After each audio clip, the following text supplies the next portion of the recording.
¿Cómo les va, gente? Sean muy bienvenidos a un nuevo video del canal. Y en esta ocasión ha llegado el momento de hacer la reseña de la más reciente película del DCU. Es el momento de hacer la reseña de The Suicide Squad. Pero antes de comenzar vamos a hacer un poco de historia. Desde el año 2016 que se estrenó Suicide Squad, dirigida por David Ayer, la franquicia ha estado en un constante sube y baja de rumores, tanto desde cómo continuar con toda esta nueva franquicia, con una secuela, reiniciarla completamente, hacer una remake, un reboot, con el mismo director u otras personas a cargo. Obviamente el primer elegido para la nueva película era David Ayer, director de la primera película, pero tras todo lo ocurrido con su visión original, se descartó su participación, apareciendo el nombre de Gavin O'Connor. Este director llegó a presentar un primer borrador en que iban a aparecer personajes como Deathstroke y con un villano de la índole de Black Adam. Todo parecía ir bien, con el proyecto avanzando, algunos escritos que iban quedando, otros que no, pero en sí el proyecto iba avanzando. Hasta que entonces, por aquel momento, Walter Hamada decidió de que no se avance con ese proyecto de Gavin O'Connor y se decidiese que pase a otra persona el proyecto y toda la franquicia del Escuadrón Suicida. Fue en ese momento en que apareció James Gunn, quien recientemente había sido despedido de Marvel por un par de mensajes de un tiempo atrás, y en esos breves meses, por no decir un par de semanas, en que Gunn ya no formaba parte de Marvel, apareció Warner Brothers, apareció DC y Primerio y le dijo: vení para acá que queremos que trabajes con nosotros. Y es así como Gunn directamente tuvo completa libertad para elegir cualquier proyecto. Hasta él mismo reconoció que le ofrecieron una película de Superman, pero él la rechazó, terminando por elegir a The Suicide Squad como su próximo proyecto, y es así como acá estamos. Es así como llega The Suicide Squad, esta película que resulta ser una especie de remake, secuela, reboot, se siente de todas formas diferentes, dirigida por James Gunn y con guión también de él mismo, y regresando los personajes de Harley Quinn con Margot Robbie, también está Joel Kinnaman como Rick Flag, Viola Davis como Amanda Waller, Jay Courtney como Captain Boomerang, y sumándose al elenco los actores y actrices Idris Elba, John Cena, Sylvester Stallone, Peter Capaldi, Daniela Melchior, entre muchos otros. La película nos plantea acontecimientos ocurridos aparentemente, porque en sí tampoco se deja muy en claro casi nunca, pero que aparentemente son posteriores a tanto Suicide Squad de 2016 como a Birds of Prey, más que nada por la familiaridad que tienen entre Harley, Rick Flag y Captain Boomerang. Ellos tres, junto a otros personajes, conformarán el nuevo Escuadrón Suicida, compuesto además por Saban, Javelin, Blackguard, TDK, Mongal y Whistle, teniendo una primera misión en Corto Maltese, donde al llegar al lugar son sorprendidos porque uno de ellos los traiciona, haciendo que la misión se vaya literalmente al demonio de una manera impensada. Pero quien termina sabiendo que esto era más o menos muy potable que ocurra es Amanda Waller, quien ya tenía un equipo B en marcha, haciendo que el Team A, liderado por Rick Flag y Harley Quinn, sean una especie de cebos para atraer la atención de toda la guerrilla de Corto Maltese. Y es así como conocemos al equipo B, compuesto por Bloodsport, Ratcatcher 2, Peacemaker, Polka Dot Man y King Shark, quienes están ahí porque tienen que detener el proyecto Starfish, el cual puede causar problemas de índole mundial, pero específicamente Amanda Waller les dice que el principal problema puede ocurrir con los Estados Unidos, así que principalmente su tarea es tratar de detener ese proyecto para que no afecte a Estados Unidos. Pero obviamente, como es de esperarse, la misión se moverá un poco en el medio para que se dé paso a mucho más contexto con otros personajes nuevos que son presentados aquí, pero realmente su desarrollo es justo y necesario, e incluso algunos literalmente para presentarlos se los menciona en una línea, siendo todo el trasfondo que presentan. En el medio de ello y gozando de cierta libertad, el grupo empieza a moverse por su parte, además de porque obviamente, como puede pasar en este tipo de películas, pierden comunicación con sus jefes y van directamente a una misión donde tienen que encontrar a uno de los máximos responsables del proyecto Starfish, quien no es otro más que The Thinker. Este personaje que directamente está muy relacionado con todo ese tema y al cual deben llegar para poder tener acceso a todo lo que está ocurriendo, que aún no saben lo gigantesco que es este problema. Y a todo este problema se le suma toda la política de Corto Maltese, que se dice que es un lugar que durante casi 90 años ha estado siendo gobernado por golpes de factos, por dictaduras, por gente abiertamente anti-estadounidense, que justamente están con este proyecto Starfish para hacerle tener miedo a los demás países del mundo y justamente a atacar los Estados Unidos de Norteamérica. De allí en adelante entonces la película avanza a ritmo muy firme, constante, no se detiene en ningún momento, pero la verdad es que tampoco es que mete jugadas que uno pueda sorprender y decir, acá el director se la jugó mucho al realizar este plot twist, ni nada por el estilo, sino que eran cosas muy esperables. Como al mismo tiempo hace un gran uso de la calificación R en momentos específicos y también para cosas muy específicas, pero eso ya lo vamos a hablar más adelante. Pero vamos a dejarlo hasta ahí en cuanto a la historia, porque si no después ya la película es bastante spoileable. Intentaré no hacerlo por si aún la quieren ver o no la han visto, pero obviamente hay cosas que voy a mencionar y que claramente van a saber a qué me estoy refiriendo. Es así como vamos directamente con lo que yo considero lo bueno. Lo principal es que la película nos presenta una variedad gigantesca de personajes nunca antes vistos en la gran pantalla y luciendo en casi el 90% de sus oportunidades, sino en el 100%, sus looks exactamente como en los cómics. Lo cual generalmente los estudios, sea Marvel, sea DC, sea el estudio que sea, le tienen miedo a agarrar y decir, bueno, te presento al personaje como vos lo conocés en los cómics, como luce en los cómics, porque generalmente delante de pantalla ellos dicen que no da bien en cámara. Pero acá vemos cómo con un buen director, una buena dirección de fotografía, se da que todos estos looks se vean geniales delante de cámaras. Entonces lo que siempre se decía de los estudios era una mera excusa para no hacerlo y querer apropiarse de los propios personajes, cuando acá vemos que el trabajo está muy bien hecho en cuanto a ese sentido. Al mismo tiempo la trama de la película avanza constantemente, sin detenerse en muchos momentos para frenar el ritmo que tiene. Tanto así que los tiempos en que hay que darle un respiro al espectador son contados con los dedos de una mano. Y mismo esas escenas son concretas, sin divagar tanto en cosas como chistes forzados. Y justamente hablando del tema de los chistes, al principio la película abusa bastante de chistes tontos, por así decirlo, partiendo de la base de uno de los primeros chistes que se vieron en los trailers, donde tenemos a el Capitán Boomerang sacándose un poco de mierda de sus zapatos con uno de sus boomerangs y así medio riéndose de la escena, como así también alguna que otra parte cuando se encuentran el escuadrón y hacen unas bromas con Whistle y demás cosas. Y así también luego tiene la película una parte donde uno de los personajes muere y Harley Quinn hace un chiste que realmente se veía venir hacía como 4 horas antes de empezar la película, que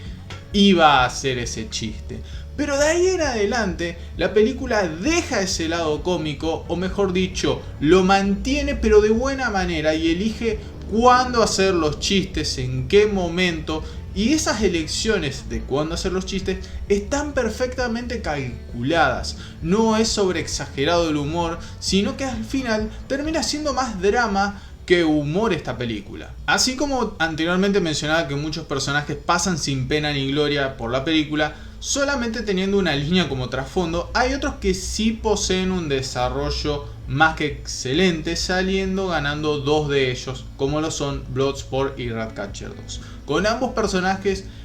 que poseen un trasfondo que hasta se termina de profundizar cuando se produce una charla entre ambos, donde vemos el pasado de cada uno y la relación que empiezan a entablar. Y ligado a esto, se confirma en esta parte el papel que tiene Taika Waititi, que no es un spoiler porque ya se sabía, y es que le da vida a Ratcatcher el original, el que es el padre de Ratcatcher 2. Y la verdad es que me sorprendió muchísimo este papel, más que nada por cómo lo interpreta y porque es un papel súper dramático. Y lamentablemente a Taika Waititi en los últimos tiempos siempre lo hemos visto en papeles muy similares. Hasta incluso ha hecho de Hitler y lo ha hecho medio en tono de broma, burla. Entonces ver este papel donde literalmente no dice un solo chiste y todos los momentos que vive son súper serios, realmente me pareció un agregado espectacular para la película. Mientras tanto, la elección del villano siendo Starro resulta ser bastante convincente, bien trabajado y que se da un contexto mucho más grande a su aparición para todo el tercer acto, que termina siendo clave en la película y cerrando varios cabos sueltos que podían haber, aunque en realidad no hay muchos, sino que la película está muy bien estructurada. Y por otro lado también está la música, que es algo característico de las películas de James Gunn, que tanto en las películas de Guardianes de la Galaxia Volumen 1, 2 y en otras producciones que él ha estado, es característico suyo poner un soundtrack más o menos conocido. Y en este caso se da eso, pero se da muchas menos veces de lo que uno esperaría, lo cual es buenísimo porque hasta si uno ve el 100% del soundtrack de la película, la mitad son canciones cantadas y la otra mitad es música ambiental creada para la película. Entonces hace un balance muy bueno y sabiendo en qué momentos poner la música y qué música. Así que desde ese aspecto la verdad es que no exagera, no pone música de más ni de menos, sino que está medido con una balanza perfecta. Obviamente la película no es perfecta, pero esto también ya va a ir más que nada por gustos personales y cómo uno se lleve con la calificación R y con las películas de este estilo. Es así como cuando se anunció que esta película sería para mayores de 16 años, sabíamos que íbamos a estar ante partes de sangre, algunos insultos y otras cosas más que se fueron diciendo en algunos rumores y se terminaron de confirmar. Es así como la película aprovecha la calificación R para cosas muy específicas. En primer lugar, decir la palabra fuck cada 2 segundos. Literalmente lo dicen cada 2 segundos, en cada línea. Por otro lado, el tema de que se vea sangre por doquier, destripamientos y cosas por el estilo. Y luego también se usa para en un momento ver la parte de adelante de un hombre desnudo y también los pechos de una mujer muy en segundo plano. Entonces, sí, la calificación R se usa para esas pequeñas cositas, para esas dos partes de desnudos y para después decir la palabra con F cada 2 segundos y el tema de la sangre. Así como también enganchado a esta segunda cosa de tema de la sangre y disparos y como por ejemplo King Shark se devora a un par de personas, hay uno que me pareció medio que estaba por cruzar la línea a hacer una película de una calificación un poco más baja, cuando, y esto es un pequeño spoiler pero tampoco tanto porque no voy a decir en qué momento, King Shark agarra y se come a un soldado, la cabeza específicamente, y los ojos se mueven y parece como que estuvieron a 2 segundos de hacer que la boca también gritase. Entonces eso a mí personalmente mucho no me agradó, pero ya como les digo, va más que nada en gustos personales de qué es lo que a uno le gusta en cuanto al gore y en todo lo que es la calificación R, sangre y demás cosas. Enganchado a esto hay una matanza infernal de personajes tanto del escuadrón como del resto y hasta hay un momento en que nos dejan en claro que aunque derroten a Starro, los que fueron controlados no podrán volver por algo que decidió modificar James Gunn del canon de los cómics. Pero justamente tocando el tema de las muertes en el escuadrón, personalmente creo que Gunn fue por lo más obvio y no se la jugó en ningún momento respecto a qué personajes seguían con vida y cuáles no. Pero al mismo tiempo con esto lo tomo en cuenta desde el lado de que se ha querido trasladar lo que son los cómics del Escuadrón Suicida. Que seguramente muchos hayan dicho hubo mucha matanza de personajes a lo loco. Y la verdad es que sí, pero al mismo tiempo es lo que pasa en los cómics. Es muy normal en una colección, sea de la etapa que sea del año que sea y sea del guionista que sea, que empieza una colección con una formación de 5 o 6 personajes y que a las 2 o 3 misiones siguientes ese grupo ya ha variado, o porque un personaje quedó en libertad, o porque se fugó, o porque los mataron. Y entonces es muy normal. ¿Qué se hizo en esta ocasión? Se agarró ese concepto de que el Escuadrón Suicida de una misión a otra modifica su equipo, pero elevado a la 10ª potencia. Es decir, en los cómics puede morir 1 o 2 personajes por misión. En este caso no van a ser 1 o 2, sino multiplicado por un par más. Pero que claramente se demostró un cierto nivel de querer limpiar el ambiente de la primera película y quedarse con lo que James Gunn consideraba justo para el futuro, a cargo suyo obviamente. Pero para hacer un resumen final, The Suicide Squad es una gran película de poco más de 2 horas de duración que entretiene, en ningún momento clava un bajón para que el espectador se pierda y se disperse en otra cosa, sino que mismo esos momentos duran muy poquito y están muy bien distribuidos a pesar de la cantidad de personajes que tenemos en pantalla. Asimismo, estos personajes están muy bien definidos en su mayoría de ocasiones, algunos con más participación y otros que lamentablemente no tienen mucha participación, no la tienen. Como así también vemos algunas diferencias con la primera película del Escuadrón Suicida. Por ejemplo, se da mucho el caso de Amanda Waller, el personaje interpretado por Viola Davis, quien en la primera película la veíamos como el personaje de los cómics que no le importa nada ni nadie, pero que al final de la película demostraba algo de corazón, por así decirlo, cuando los deja vivir a todo el Suicide Squad y hasta dándole un regalo por haber salvado el mundo. En este caso no pasa eso, sino que acá la vemos en su nivel de HDP más grande imposible. Así como, repito, para mí personalmente las decisiones de quienes vivían y quienes morían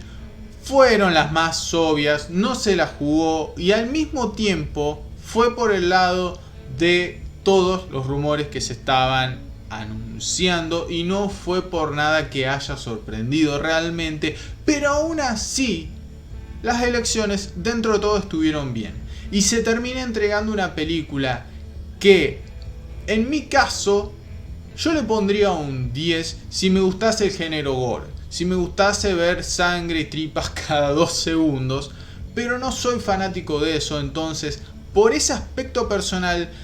tengo que bajarle un poquitito de calificación. Pero si no, sería creo que yo una de las mejores películas de superhéroes de los últimos tiempos. Aunque como les digo, tampoco es que rompe esquemas, sino que va bastante a lo seguro, lo cual es entendible, porque en sí esta no deja de ser la primera introducción de James Gunn al universo de DC.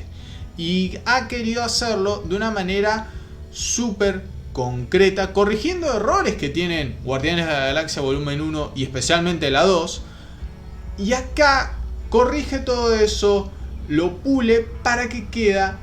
de una manera espectacular, bien hecha y un proyecto redondo que contente a todo el mundo, más o menos como se vienen dando las críticas en este último tiempo. Y por ello mi calificación de The Suicide Squad es de un 8/10. Pero bueno gente, vamos a dejarlo hasta acá. Déjame en la caja de comentarios qué te pareció esta película, si te gustó muchísimo, si hay partes que no te terminaron de agradar y por qué. Y asimismo si opinás lo mismo que yo y hay algunas cosas que también pensás distinto para poder debatirlo más adelante. Así que bueno, como siempre les digo, like, comentario, suscribirte si no estás suscrito y nos vemos en un próximo video. ¡Adiós!